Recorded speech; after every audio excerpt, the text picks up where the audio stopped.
Hi guys, welcome to my vlog. Mag-ikot tayo ngayon sa crusher guys. Tingin tayo ng mga hindi gumagana ang conveyor, baka mayroong huminto. Ikot na sa crusher. Guys, dito na tayo sa crusher. Bumaba sa taas kasi kanina. Bumaba ako guys para mag-ikot. Saka tingnan natin yung mga nakatukod na conveyor. Ayan guys, yung Joe. Ayan guys, ang dami ng lupa dun. Kailangan nang mabawasan. So, ang lakas ng tagas ng discourse. Ang lakas ng ano. Ngayon tayo sumunta tayo sa mga finished product. So yung crusher namin guys, oh.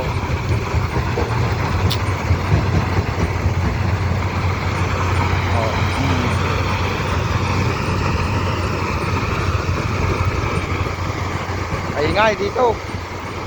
Dahil sa tenga, walang air plug kasi.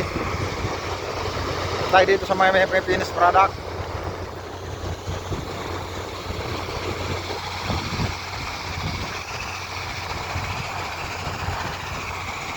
Anong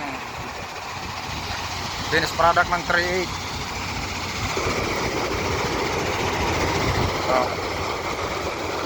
So yung ginawa namin kahapon, conveyor sa 3.8, nasira kasi naputol yan. Yung mapansin nyo guys, may dugtungan dito.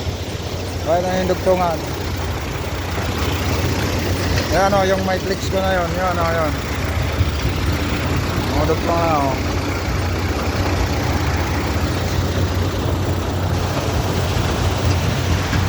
.38.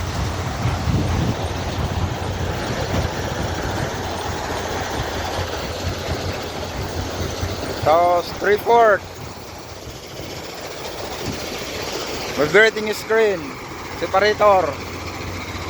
Diyan na mag-iwawala yung 3/8, 3/4 G1. Ito yung 3/4. Tapos dito tayo kabila.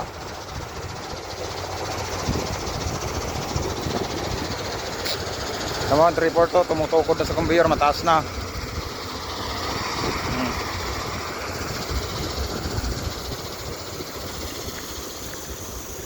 Yan o, tamo. Yan nyo ko, hello nga guys. Tapos yun naman yung G1. Malapit na rin tumukod.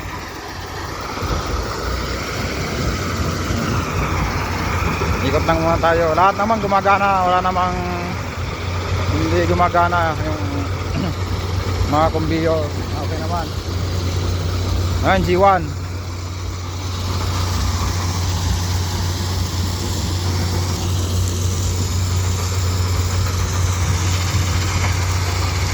G1. Ayun. Iswan, buhangin. Marumi na oh. Putik na yung lumalabas sa iswan. Sa buhangin. Salamat guys sa panonood sa video ko na.